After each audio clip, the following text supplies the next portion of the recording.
आधे से ज्यादा भारत प्यासा है। जी हां, 125 करोड़ लोगों में से आधे से ज्यादा की आबादी को साफ और गुणवत्तापूर्ण पीने का पानी मयस्सर नहीं है और हम विकसित देशों की फहरिस्त में शामिल होने को तैयार बैठे हैं। सरकार की तमाम कोशिशें भी रंग नहीं ला पा रही हैं। देश के कई हिस्सों में प्रदूषित पानी पीने से लोग तमाम तरह की जानलेवा बीमारियों के शिकार हो रहे हैं। इसकी वजह की तलाश करें तो हम पाएंगे कि कहीं ना कहीं इन सब के लिए हम खुद ही जिम्मेदार हैं। विकास की अंधी दौड़ ने हमें प्रकृति से दूर कर दिया है। विकास और आधुनिकता को हमने खूब जिया और जिए जा रही हैं, लेकिन प्रकृति को सहेजने में हमेशा हम पीछे हटते रहे। भूगर्भीय जल भंडारण का हमने खूब दोहन किया है, लेकिन उसके संवर्धन के बारे में कभी नहीं सोचा। ये जानते हुए भी कि धरती पर मौजूद अपार जल राशि में से सिर्फ 3% पानी ही पीने लायक है। उसमें भी 2% पानी हिम ग्लेशियरों के रूप में पहाड़ों पर है, जो ग्लेशियर पिघलने पर नदियों के रास्ते हमें मिलता है। जबकि 1% पानी जमीन के नीचे मौजूद है। उस 1% पानी का हमने भरपूर दोहन किया और लगातार कर रहे हैं, कभी ट्यूबवेल लगाकर, कभी समरसिबल के जरिए या फिर बड़े बड़े पंपों के जरिए। हमने कभी ये नहीं सोचा कि बारिश के रूप में प्रकृति हमें जो उपहार देती है, हम उसका सकारात्मक उपयोग कैसे करें, कैसे हम उस पानी को सहेजें, कैसे उसे उपयोग में लाएं, या फिर कैसे लगातार गिरते भूजल स्तर को सुधारने की कोशिश करें। जितना पानी हम जमीन से खींचते हैं, उतना ही पानी हमें धरती को वापस भी करना चाहिए। अगर हम ऐसा नहीं करते तो हम पर्यावरण असंतुलन की वजह बनते हैं, जो कि हमारे साथ साथ आने वाली पीढ़ियों के लिए भी मुश्किलों का सबब बन सकता है। जैसा कि सभी जानते हैं कि ये तो ठीक है कि 75% पानी है, ज़मीन बहुत कम है, लेकिन पीने के लिए पानी जो है मात्र 3% है, यदि पढ़े लिखे लोग इसको समझ लें। और 2% तो ग्लेशियर में है और नदियों में है। पीने वाला पानी 1% है। इसी तहत जब हमको यहाँ लगा कि हमारा जो ट्यूबवेल है समरसेबल, उसका जल स्तर घटता चला जा रहा था, तो जब हमने इसको आवश्यकता समझी, इसको लगवाया और हमने 1-2 साल बाद देखा, तो हमको दोबारा बोरिंग कराने की आवश्यकता नहीं पड़ी, क्योंकि इस मैदान का और छत का सारा पानी ज़मीन के अंदर चला जाता है और इससे निश्चित रूप से हमारे विद्यालय का जल स्तर एक निश्चित रूप से बढ़ रहा है। और मैं तो लोगों को यही सलाह दूंगा, जो अन्य स्कूल वाले हैं, विद्यालय वाले हैं, या जो धनी लोग हैं, वो छत से जो पानी आता है या ज़मीन मैदान का जो पानी है, उसके लिए रेन वाटर हार्वेस्टिंग अवश्य लगाएं। ये बहुत एक आवश्यकता है, इसको लोगों को ज़रूर लगाना चाहिए। पर्यावरण असंतुलन आज दुनिया भर के लिए चिंता का विषय बना हुआ है। धरती का तापमान बढ़ गया है, जिससे ग्लेशियर पिघलने लगे हैं। अगर तापमान बढ़ने का सिलसिला जारी रहा तो समुद्र का जलस्तर तेजी से बढ़ेगा और भारत के प्रायद्वीपीय क्षेत्रों के अलावा कई देश पूरी तरह पानी में डूब जाएंगे। ग्लेशियर पिघलने से बाढ़ आएगी और उसके बाद सूखे के हालात पैदा होंगे। उस स्थिति की कल्पना भी डराने वाली है। हम ये जानते हैं कि धरती का 3/4 हिस्सा पानी है, लेकिन पीने के लिए हम सिर्फ 3% हिस्सा ही इस्तेमाल में ला सकते हैं।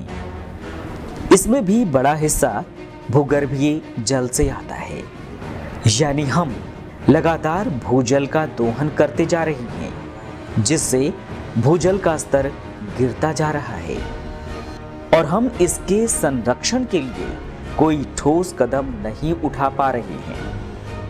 विकास की दौड़ में हमने पारंपरिक जल प्रबंधन के तरीकों को पीछे छोड़ दिया है।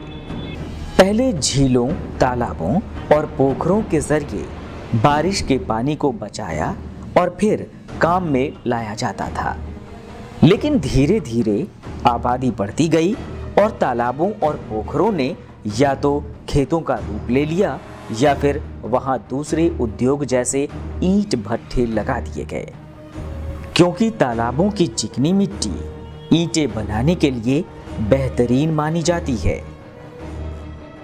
इस तरह वर्षा जल संचयन का अच्छा रास्ता हमने खुद बंद कर दिया। इसके अलावा गांव में सिंचाई के लिए पारंपरिक साधन जैसे नहरों का इस्तेमाल कम होता गया, क्योंकि इसके लिए किसानों को नहर में पानी आने का इंतजार करना पड़ता है, जबकि ट्यूबवेल बोरिंग के जरिए हम किसी भी समय जमीन से पानी खींच सकते हैं। वर्षा जल संग्रहण एक ऐसी विधि है जिसमें जो भगवान द्वारा हमें जो वर्षा जल दिया जाता है उसको रोकने और ठहराया कैसे जाए। पुराने ज़माने में तालाब, बावर, बावड़ी, कुएं, इस तरह की कई चीज़ें थी जिससे कि हमारे पूर्वजों ने वो पानी को रोका और नीचे भूगर्भ में भेजा। लेकिन आज जिस प्रकार से तालाब, बावड़ी, कुएं इस प्रकार सब नष्ट हो रहे हैं, तो ये बहुत आवश्यक बन जाता है कि हमारे पास कोई ऐसा तरीका हो जिस तरीके से हम वर्षा जल को रोक सकें और उस वर्षा जल को किसी तरह भूगर्भ में पहुंचा सकें। आज एक नई तकनीक ईजाद हुई है, रूफटॉप वाटर हार्वेस्टिंग। ये वाटर हार्वेस्टिंग जो वर्षा जल हमारे को आता है और जो छतों पर आता है उसको भूगर्भ में ले जाने का एक बहुत ही नायाब तरीका है। भूगर्भीय जल के दोहन की एक दूसरी महत्वपूर्ण वजह है बढ़ता शहरीकरण। जैसे जैसे लोगों ने शहरों की तरफ पलायन शुरू किया, शहरों की आबादी बढ़ती गई। आंकड़ों के मुताबिक आज तकरीबन 28.5 करोड़ लोग शहरों में रहते हैं। साल 1951 में जहां शहरी आबादी 17 करोड़ 30 लाख थी, तो 1991 में ये बढ़कर 25 करोड़ 70 लाख हो गई और ये अनुमान है कि साल 2020 तक भारत की आधी आबादी शहरों में रह रही होगी। आबादी बढ़ी तो पानी की जरूरत भी बढ़ी। सतह पर मौजूद पानी जरूरत की भरपाई करने के लिए काफी नहीं था, लिहाजा इस जरूरत को पूरा करने के लिए बड़े बड़े पंपिंग स्टेशन बनाए गए और जमीन के नीचे का संरक्षित पानी खींचा जाने लगा। और कंक्रीट के जंगलों के विस्तार के बाद पक्की सड़कें भी बनी, यानी विकास तो हुआ, लेकिन विकास की कीमत पर हमने इतनी कच्ची जमीन भी नहीं छोड़ी कि बारिश का पानी रिस कर जमीन के नीचे जा सके। और नतीजा ये हुआ कि देश के कई हिस्सों में भूजल स्तर इतना गिर गया कि उन इलाकों को डार्क जोन घोषित कर दिया गया। यूं तो बरेली या उसके आसपास की जमीन गंगा की तराई का हिस्सा है, लेकिन यहां भी खेती के लिए बेतहाशा ट्यूबवेल बोर करवाकर भूगर्भीय जल का दोहन किया जा रहा है, जिसे रोकने की जरूरत है ताकि जमीन के नीचे के पानी को संरक्षित किया जा सके, जिससे हम आने वाली पीढ़ियों के हिस्से की भूजल संपदा उन्हें सौंप कर जाएं। भूजल संरक्षण के लिए पहले तो हमें तालाबों और पोखरों को जिंदा रखना जरूरी है। इसके अलावा शहरी क्षेत्रों में वाटर हार्वेस्टिंग का चलन भी शुरू हुआ है और इसे जमीन के नीचे पानी के स्तर को बढ़ाने में भी कारगर माना जा रहा है। वाटर हार्वेस्टिंग का जो मुख्य उद्देश्य है वो बेकार बह जा रहे जल को रोकना है और रोकने के बाद फिल्टर करने के बाद उसको ज़मीन में डालना है, जिससे कि जो भूगर्भ का जो लगातार डिप्लेशन हो रहा है भूगर्भ जल का, उस जल को किसी न किसी तरह हम लोग प्रयासों से उसको मेंटेन रखते हैं। और उसको कहीं कहीं तो इस तरह होता है कि वो जो गिरता हुआ भूजल वो दोबारा से ऊपर आने लगता है। हमारे प्रोजेक्ट के द्वारा ही देखा कि लगातार जहाँ पर जो बोरिंग थी उसको रीबोर कराना पड़ता था, लेकिन जब से ये वाटर हार्वेस्टिंग प्रोजेक्ट लगा है तब से ना केवल उन्होंने उनका भूजल का जो क्वालिटी है वो अच्छी हुई है और उनको रीबोर भी नहीं कराना पड़ा। यहाँ हमें वर्षा जल के संग्रहण के महत्व को समझना जरूरी है। आंकड़ों के मुताबिक दुनिया भर में औसतन एक साल में 800 मिलीमीटर बारिश होती है। वहीं भारत में ये औसत 1170 मिलीमीटर है। ये बात हैरान करने वाली है कि चेरापूंजी में सालाना 11,000 मिलीलीटर बारिश होती है, लेकिन वहां भी पेयजल संकट बना रहता है, क्योंकि यहाँ वर्षा जल संचयन के इंतजाम नहीं किए जाते। मतलब साफ है कि ये बारिश इतनी तेजी से होती है कि इसका संचयन नहीं हो पाता और ज्यादातर पानी बेकार बह जाता है। ये पानी नालों नालियों से होते हुए नदियों में जाता है और फिर सागर के खारे पानी में मिल जाता है। ये पानी अपने साथ लाखों मीट्रिक टन कीमती और उपजाऊ मिट्टी भी बहा ले जाता है। लिहाजा भूजल संतुलन बनाए रखने के लिए वर्षा जल के माध्यम से इसके पुनर्भरण की व्यवस्था भी की जानी चाहिए, ताकि जितना पानी हम जमीन के नीचे से खींचते हैं उतना पानी हम वापस जमीन में पहुंचाएं। सामान्य तौर पर बारिश के पानी को टैंकों में इकट्ठा किया जाता है, फिर उसे फिल्टर करके या सीधे तौर पर उपयोग में लाया जाता है। लेकिन यह तरीका हर जगह कारगर साबित नहीं होता। जिन राज्यों में तकरीबन साल भर बारिश होती है वहां जल भंडारण के जरिए काम चलाया जा सकता है, लेकिन उत्तर भारत के राज्यों में बारिश लगभग 3 महीने ही होती है। लिहाजा यहाँ रेन वाटर हार्वेस्टिंग यानी भूजल पुनर्भरण की बहुत ज्यादा जरूरत है। रेन वाटर हार्वेस्टिंग में ऐसे इंतजाम किए जाते हैं जिनसे ज्यादा से ज्यादा बारिश का पानी सीधे रिसकर जमीन के अंदर चला जाए। इसके लिए इमारतों की छतों से बहने वाले बारिश के पानी को पाइप के जरिए एक जगह इकट्ठा किया जाता है, फिर इसे छानकर ऐसे गड्ढे या कुएं में छोड़ा जाता है जिसकी गहराई पानी की सतह तक हो। इससे वर्षा जल संचित होकर भूजल के स्तर को बनाए रखता है। इसके अलावा रिचार्जिंग पिट यानी पुनर्भरण गड्ढा भी बनाया जा सकता है। इसमें 1.5 से 3 मीटर तक चौड़ा और 2 से 3 मीटर तक गहरा गड्ढा बनाया जाता है। फिर इसमें ईंट पत्थर बिछा दिए जाते हैं ताकि साफ पानी ही छनकर जमीन के नीचे जाए।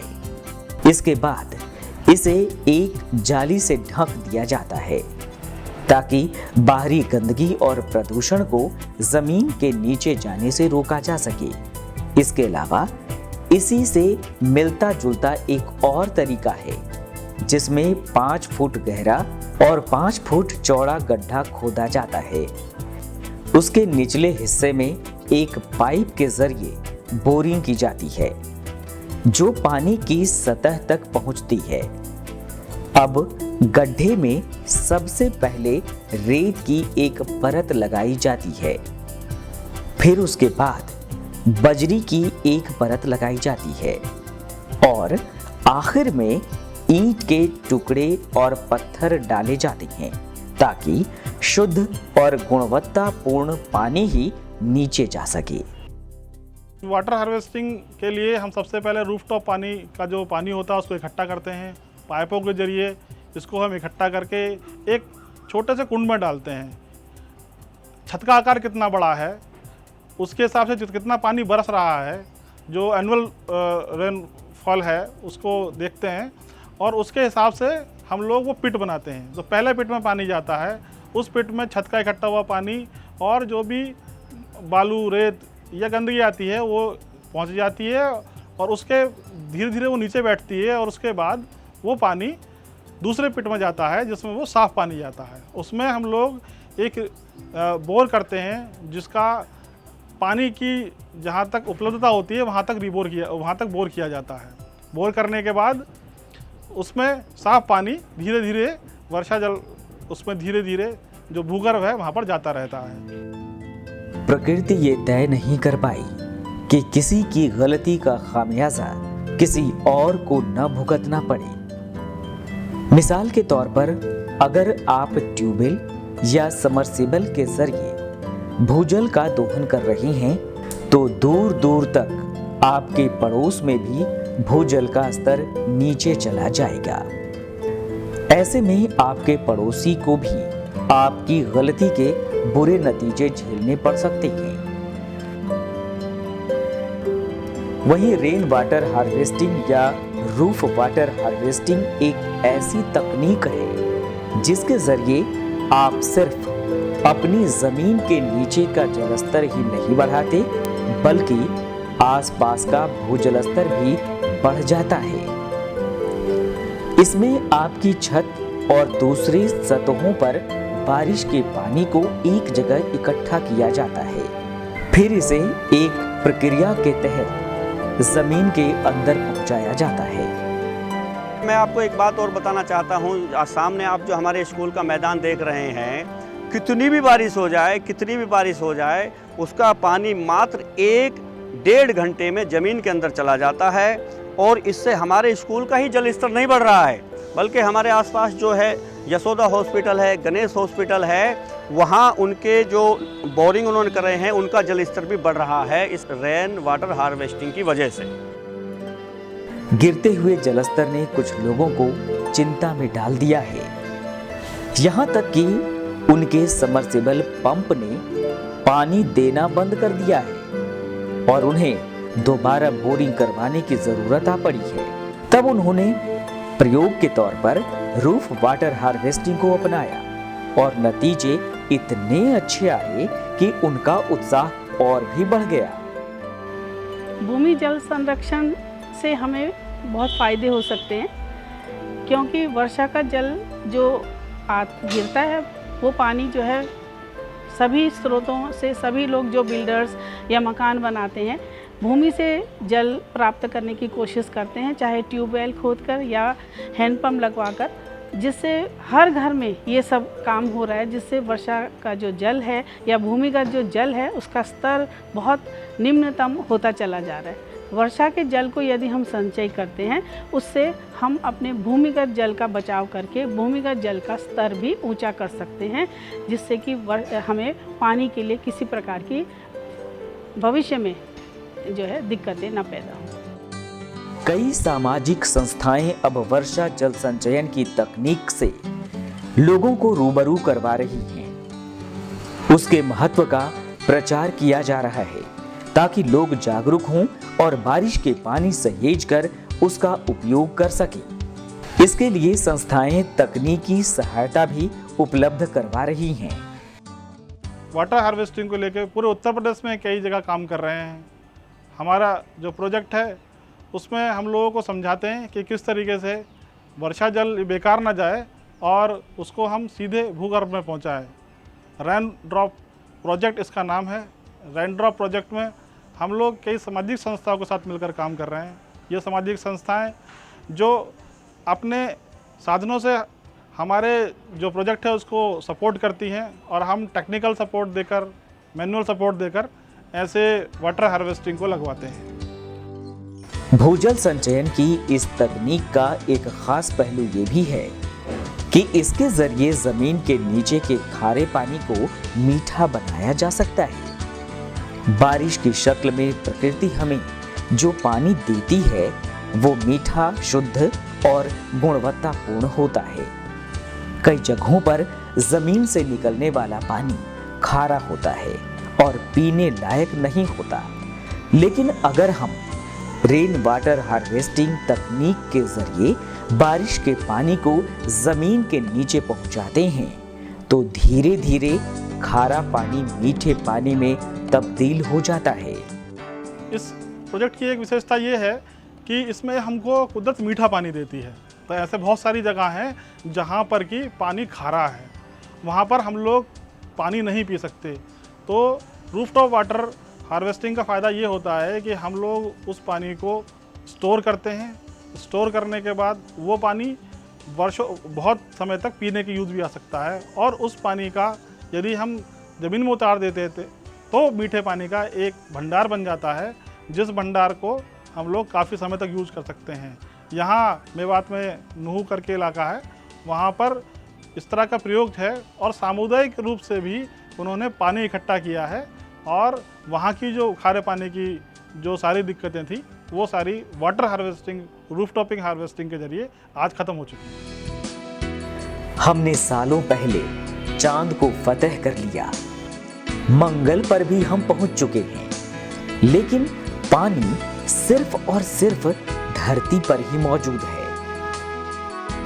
इसलिए धरती को वाटर प्लैनेट यानी जलीय ग्रह कहा जाता है, और हवा के बाद पानी हमारी बुनियादी जरूरतों में से एक है। लिहाजा इसे सहेजना और इसे बचाना भी हमारी जिम्मेदारी है। प्रकृति ने हमें जो कुछ दिया है उसका दोहन तो हमने खूब किया, लेकिन बदले में उसकी शक्ल बिगाड़ने के अलावा हमने कुछ नहीं किया। कंक्रीट के जंगलों का बेतहाशा निर्माण, पेड़ों की अंधाधुंध कटाई,